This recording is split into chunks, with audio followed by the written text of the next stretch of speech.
Good morning, boys. Today we are going to study about the topic that is genetics.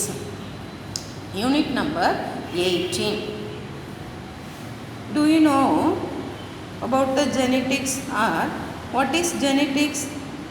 You do not have the knowledge about genetics, but you have studied about the structure of the cell.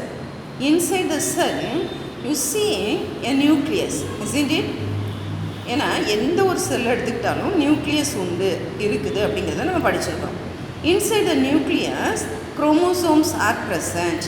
These chromosomes are responsible for the transmission of hereditary characters அப்படிங்கிறத நீங்கள் படிச்சிருக்கீங்க. அதை பற்றி படிக்கிறது தான் என்ன அப்படின்னா genetics. அப்போது what is genetics or how will you define genetics அப்படின்னு சொல்லி பார்த்தீங்கன்னா it's a branch of biology that deals with the genes, genetic variation and heredity of living organisms. Okay, but genes, what are genes? Genes are responsible for the inheritance of characters. Okay, அதாவது ஒரு ஜென்ரேஷன்லேருந்து அடுத்த ஜென்ரேஷனுக்கு characters கடத்தப்படுதல் அதுக்கு response பண்ணுறதா என்னது jeans. அப்போ ஜீன்ஸ்னால் என்ன? they are responsible for the inheritance of characters from one generation to another generation. Okay, then variation. வேரியேஷன்னா என்ன அப்படின்னு சொல்லி பார்த்தீங்கன்னா வேரியேஷன் மீன்ஸ் டிஃப்ரென்சஸ். ஓகே, டிஃப்ரென்சஸ்னால் என்ன? வித்தியாசம் இல்லைன்னா மாறுபாடு shown by the individuals of the same species. For example, human beings எடுத்துக்கோங்க, இல்லைன்னா பேரட்ஸ் எடுத்துக்கோங்க. பேரட்ஸில் டிஃப்ரெண்ட் வெரைட்டிஸ் பார்த்துருக்குறோம், அப்படி தானே? அந்த பஞ்சவர்ண கிளி அப்படின்னு சொல்லி பார்த்துருக்குறோம். இன்னும் நிறைய பேரட்ஸ் டிஃப்ரெண்ட் வெரைட்டிஸை பார்த்துருக்குறோம். அதை தான் என்னென்னு சொல்கிறோம் அப்படின்னா வேரியேஷன். இப்போ வேரியேஷனாக என்னது? Differences shown by the individuals of the same species. Okay, then heredity. ஹெரிடிட்டினா என்ன அப்படின்னு சொன்னால் transmission of characters from one generation to another generation. இது எல்லாத்தையும் பற்றி படிக்கிறது தான் என்னது? ஜெனட்டிக்ஸ். ஓகே, உங்களுடைய புக்கில் என்ன கொடுத்துருக்காங்க அப்படின்னா லைக் பிகெட்ஸ் லைக் அப்படின்னா என்னென்னா it's a important universal phenomena. அப்படின்னா என்ன அப்படின்னா உலகத்தில் நடக்கக்கூடிய ஒரு முக்கியமான ஒரு நிகழ்வு அப்படின்னு சொல்கிறாங்க. என்ன நிகழ்வு அப்படின்னா living beings produce offspring of their own kind. Okay, அதாவது எந்த ஒரு லிவிங் பீயிங்ஸ் எடுத்துக்கிட்டாலும் அது என்ன செய்யுது? அதனுடைய ஆஃப்ஸ்ப்ரிங்கை ப்ரொடியூஸ் பண்ணுது. அதே போல் சரியா தன்னை போலவே ஆஃப்ஸ்ப்ரிங்கை ப்ரொடியூஸ் பண்ணுது. அதை தான் என்ன சொல்கிறோம்? Like bigots like. ஓகே, இது எல்லாத்தையும் பற்றி படித்தது சொன்னது யார் அப்படின்னா Gregor Johann Mendel. he was the father of genetics. Why he was called as father of genetics அப்படின்னு சொல்லி பார்த்தீங்கன்னா he discovered the basic principles of heredity by doing experiments on pea plants. pea plantsனால் என்ன? பட்டாணி செடின்னு சொல்கிறோம். பட்டாணி செடி அதில் வந்து நிறைய எக்ஸ்பிரிமெண்ட்ஸ் பண்ணி ஹெரிடிட்டி, அதாவது எப்படி கேரக்டர்ஸ் வந்து ஒன் ஜென்ரேஷன்லேருந்து அடுத்த ஜென்ரேஷன் கடத்தப்படுது அப்படிங்கிறத பற்றி சொல்லியிருக்கிறாரு.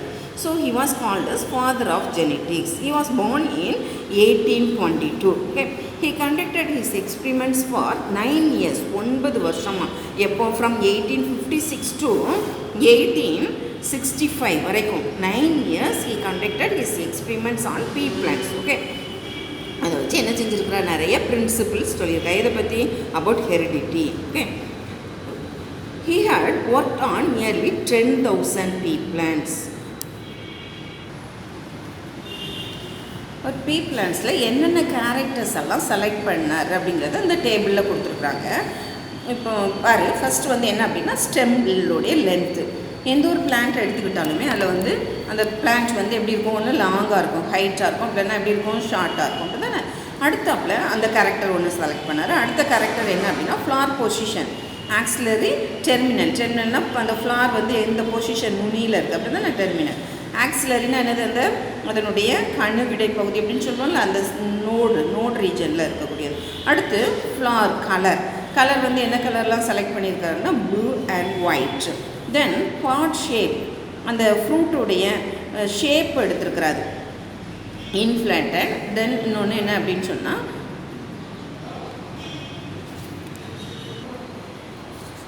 கன்ஸ்ட்ரிக்டட் என்னது சுருங்கி சுருங்கி இருக்கிறது சரி அதனுடைய தோல். அடுத்து பாட் கலர் அந்த ஃப்ரூட்டோடைய கலர் பார்த்திங்கன்னு சொன்னால் green and yellow.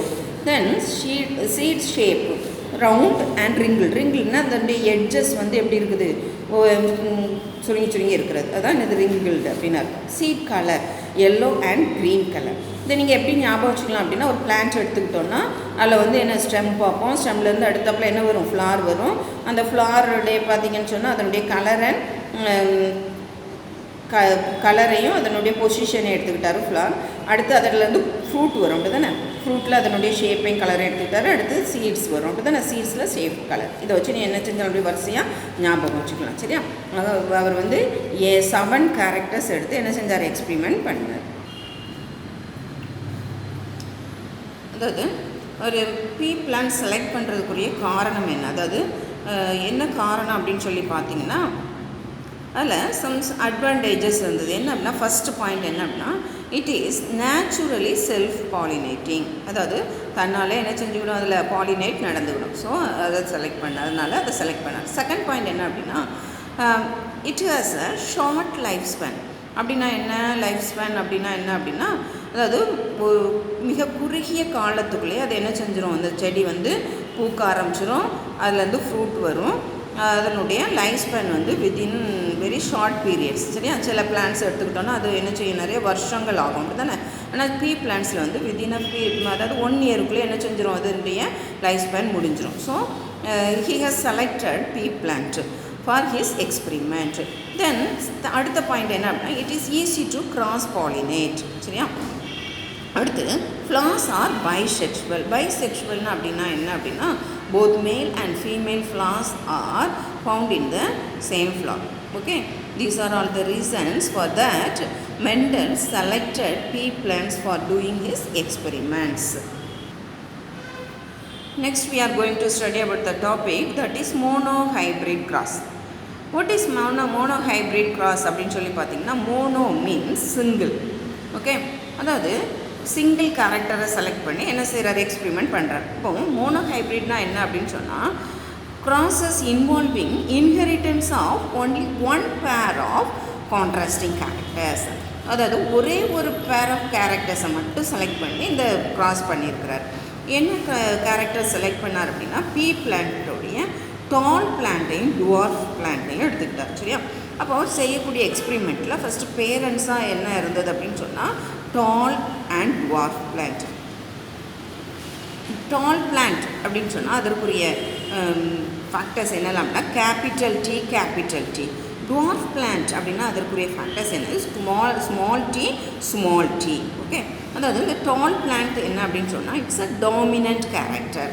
Dwarf plant என்ன அப்படின்னா it's a recessive character. Okay, dominant அப்படின்னா என்ன that character is visibly expressed in the organism. Okay, recessive na enna it does not show itself. அந்த கேரக்டர் வந்து அதில் என்ன செய்யாது வெளிப்படையாக நமக்கு தெரியாது. அதான் என்ன சொல்கிறோம் ரிசசிவ் கேரக்டர்ஸ். ஓகே, அப்போ இந்த இதில் வந்து அடுத்தது என்ன அதில் வந்து வெளிப்படக்கூடிய கேமிட்ஸ் என்ன அப்படின்னா இதில் அப்போ என்ன இருக்குது கேபிட்டல் டி ஃபேக்டர்ஸ் 2 ஃபேக்டர்ஸ் வரும். என்ன அப்படின்னா கேபிட்டல் டி இதை தான் நம்ம கேமிட்ஸ்ன்னு சொல்கிறோம். இந்த டுவார்ஃப் பிளான்ட்டில் அதே போல் ஸ்மால் டி சரியா.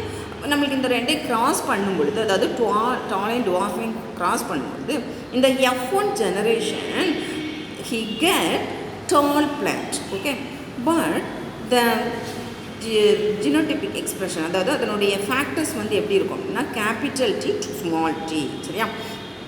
இந்த ரெண்டுமே டிஃப்ரெண்ட்டாக இருக்கும். இதை என்ன சொல்கிறோம்னா ஹெட்ரோசைகஸ் சரியா. அதாவது இந்த ஃபேக்டர்ஸ் வந்து சேமாக இருந்துச்சுன்னா கேபிட்டல் டி இல்லைனா ஸ்மால் டி இப்படி இருந்துச்சுன்னா இது என்ன சொல்கிறோம்னா ஹோமோசைகஸ். ஓகே, இது ரெண்டும் எப்படி இருக்குது ஒன்று போல் இருக்குது. அந்த பேர் ஆஃப் கேரக்டர்ஸ் சொன்னோம்ல இது வந்து ஸ்மால் டி இருந்துச்சுன்னு சொன்னால் அது வந்து என்ன சொல்கிறோம் ஒன்று போல் இருக்கிறதுனால இதை ஹோமோசைகஸ் சொல்கிறோம். இன்னொன்று பார்த்தீங்கன்னு சொன்னால் கேபிட்டல் டி ஸ்மால் டி இதை வந்து என்ன சொல்கிறோம்னா ஹெட்டிரோசைகஸ். ஓகே, அப்போ இந்த F1 ஜெனரேஷன் மோனோஹைப்ரிட் கிராஸ் அவருக்கு என்ன பிளான்ட் கிடச்சிச்சு அப்படின்னா டால் பிளான்ட். ஓகே, இப்போ இந்த F1 ஜெனரேஷனில் கிடைச்ச இந்த டால் பிளான்ட்டையே மறுபடியும் என்ன செய்கிறாரு கிராஸ் பாலினேட் பண்ணுறாரு. அப்போது பேரண்ட்ஸ் என்னது capital D small D. Okay, இப்போ இதில் இந்த கேமிட்ஸ் என்ன வரும்? Capital D and small D, இதுலேயும் கேபிட்டல் டி ஸ்மால் டி. இப்போ F2 ஜெனரேஷனில் என்னென்ன பிளான்ட்ஸ்லாம் கிடைக்கும் அப்படின்னு சொல்லி பார்த்தீங்கன்னா, இதை ஒரு நம்ம புன்னட் செக்கர் போர்டு அப்படின்னு சொல்லி ஒன்று போட்டு பார்த்தோம் அப்படின்னு சொன்னால் என்ன வரும் அப்படின்னா, கேபிட்டல் டியில் ஒரு பிளான்ட், அதாவது அது டால் பிளான்ட் அப்படி தானே. அடுத்து கேபிட்டல் டி ஸ்மால் டியில் 2 இருக்குதா, அதுவும் என்னதுன்னா டால் பிளான்ட் தான். ஸ்மால் டி வந்து என்ன அப்படின்னா இங்கே பார்த்தீங்கன்னு சொன்னால் அதில் ஒன்று தான் நம்மளுக்கு கிடச்சிருக்கு. அது என்னது அப்படின்னா டுவார்ஃப் பிளான்ட். இந்த ஃபீனோடைபிக் ரேஷியோ என்ன கிடைக்கும் அப்படின்னு சொல்லி பார்த்தீங்கன்னா 3:1. வாட் இஸ் ஃபீனோடைப் அப்படின்னு சொல்லி பார்த்தீங்கன்னா, that is the external expression of a particular trait is known as phenotype. External expression என்ன? வெளிப்புற தோற்றம். சரி, external expression of a particular trait is known as phenotype. நம்மளுக்கு டால் பிளான்ட் எவ்வளோ கிடச்சி, எத்தனை கிடச்சிருக்கு? 3. அதுதான் என்ன போட்டிருக்கோம்? Phenotypic ratio 3:1. Then genotypic ratio என்ன அப்படின்னா 1:2:1. இப்போ ஜீனோடைப்னா என்ன அப்படின்னா genetic expression of an organism. Next we are going to study about the topic that is dihybrid ratio. Di means 2. இப்போ இதில் எத்தனை கேரக்டர்ஸ் எடுத்துருக்காங்க? 2 pairs of contrasting characters. இப்போ what is dihybrid ratio?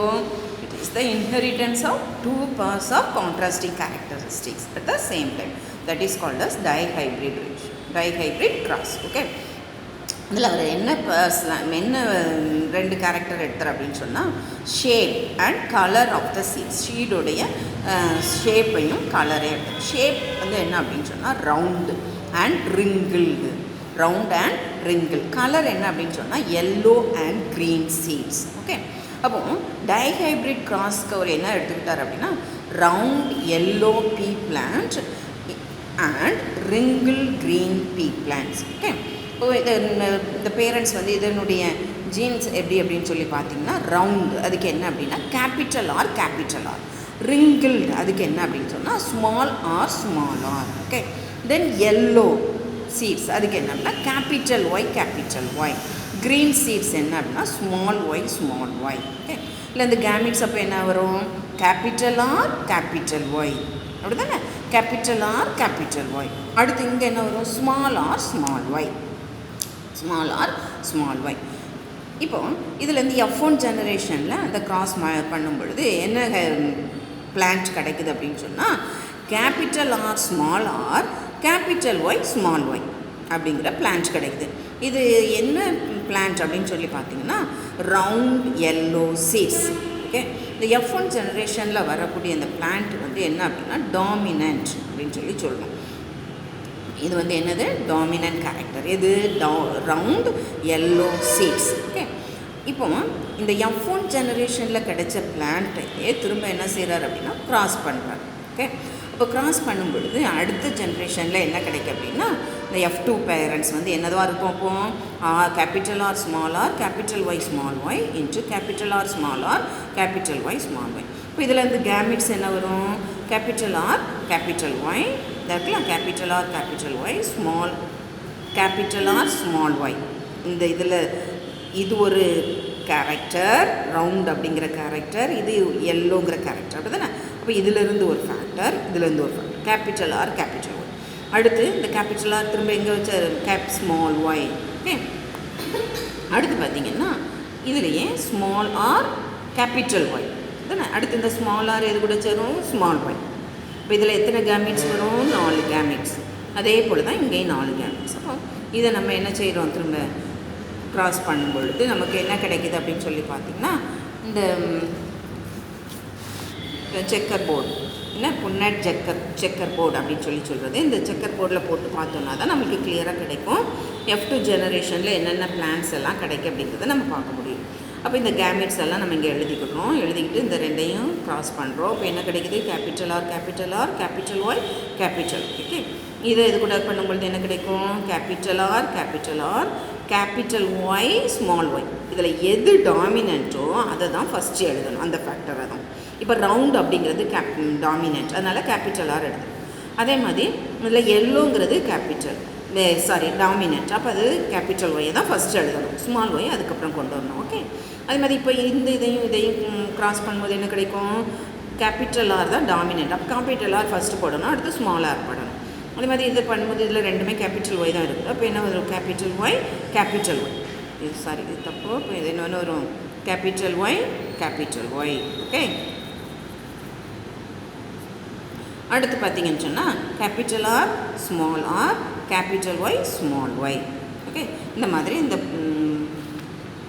Chart என்ன செஞ்சுக்கணும், நம்ம போட்டுட்டு அதுக்கப்புறம் நம்ம என்ன செய்யலாம், இதுலேருந்து என்னென்ன பிளான்ஸ் அப்படிங்கிறத கண்டுபிடிக்கும். இப்போ இதுக்கு பேர் சொல்லலாமா, இது என்ன பிளான்ட்டாக இருக்கும், இதில் கேபிட்டல் ஆர் கேபிட்டல் ஒய் வந்திருக்கு. அப்போ இது வந்து டாமினன்ட். அப்போ என்ன பிளான்ட்டு, ரவுண்ட் எல்லோ, அப்படி தானே. இதில் இது என்ன பிளான்ட்டுன்னு சொல்லலாம், இது கேபிட்டல் ஆர் கேபிட்டல் ஒய் இருக்குது. அப்போ இதுவும் என்னது தான், டாமினன்ட் கேரக்டர் உள்ளதை தான் நம்ம சொல்லணும், ரவுண்ட் எல்லோ.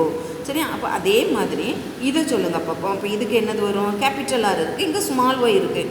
அப்போ இது என்னது, கேபிட்டல் ஆர் வந்து என்னது ரவுண்டு, ஸ்மால் ஒய் எதுக்குரியது, க்ரீனுக்குரிய ஃபேக்டர், அப்படி தானே. அப்போ இது என்ன வரும், round green seed, round green seed. இது என்ன சொல்லுங்கள் பார்ப்போம், கேபிட்டல் ஆர் இருக்குது, கேபிட்டல் ஒய்யும் இருக்குது. அப்போ இது என்னது, ரவுண்ட் எல்லோ சீட். ஓகே, இப்போ இங்கே பார்த்தீங்கன்னா இதுக்கு சொல்லுங்கள் பார்ப்போம், இது என்னது, ஸ்மால் ஆர் இருக்குது, ஆனால் இங்கே கேபிட்டல் ஒய் இருக்குது. அப்போ இது என்னது, ரிங்கிள் எல்லோ. ஓகே, இது என்னது, ரிங்கிள் எல்லோ. ஓகே, கண்டுபிடிக்க தெரியுதா. அப்போது இதில் என்னென்ன பிளான்ட்ஸ்லாம் இருக்குது அப்படின்னு சொல்லி பார்த்தீங்க அப்படின்னு சொன்னால், ரவுண்ட் எல்லோ சீட்ஸ் வந்து எத்தனை இருக்குது, 9 இருக்குது. ரவுண்ட் க்ரீன் சீட்ஸ் எத்தனை இருக்குது, 3 இருக்குது. ரிங்கிள் எல்லோ சீட்ஸ் எத்தனை, 3. ரிங்கிள் க்ரீன் ஒரே ஒரு ரிசர்சிவ் கேரக்டர் உள்ள சீட்ஸ் பிளான்ட்டு என்ன, 1. இப்போ இதில் ஃபினோடைபிக் ரேஷியோ என்ன அப்படின்னு சொல்லி பார்த்தீங்கன்னா 9:3:3:1. ஃபினோடைப்னா என்ன, external expression of an individual in character, அப்படி தானே. அதுதான் என்ன சொல்கிறோம், ஃபினோடைப்னு சொல்கிறோம். அப்போ phenotypic ratio phenotypic ratio for the dihybrid cross is 9:3:3:1. அடுத்து you must know the word or the term that is alleles and allelomorphs. What are alleles அப்படின்னு சொல்லி பார்த்தீங்கன்னா, 2 factors making up a pair of contrasting characters. அப்படின்னா என்ன, இப்போ for example நம்ம டால் plant எடுத்துருந்தோம், அதுக்கு factors என்ன எழுதணும், கேபிட்டல் டி அப்படி தானே. இப்போ 2 factors making up a pair of contrasting characters. இந்த டால் அப்படிங்கிற கேரக்டர்ஸை மேக்கப் பண்ணக்கூடிய ஃபேக்டர்ஸ் என்னது, கேபிட்டல் டி. இதைத்தான் என்ன சொல்கிறோம், அலீல்ஸ் அப்படின்னு சொல்கிறோம். வாட் ஆர் allelomorphs அப்படின்னு சொல்லி பார்த்தீங்கன்னா, phenotypic expression of alleles are called allelomorphs. Next we are going to study about the topic that is Mendel's laws. சரியா, Mendel's laws அப்படின்னா என்ன அப்படின்னு சொல்லி பார்த்தீங்கன்னா, based on his experiments of monohybrid and dihybrid cross, Mendel proposed 3 important laws. They are law of dominance, law of segregation and law of independent assortment. Okay, law of dominance அப்படின்னா என்ன அப்படின்னு சொன்னால், when 2 homozygous individuals with one or more sets of contrasting characters are crossed, the characters that appear in the F1 hybrid are dominant. சரியா, இதான் நம்ம இப்போ சொன்னோம். என்ன அப்படின்னா, மோனோ ஹைப்ரிட் கிராஸில் நம்ம எடுத்த என்னது அப்படின்னா, டால் அண்ட் டுவார்ஃப் எடுத்தோம், அப்படி தானே.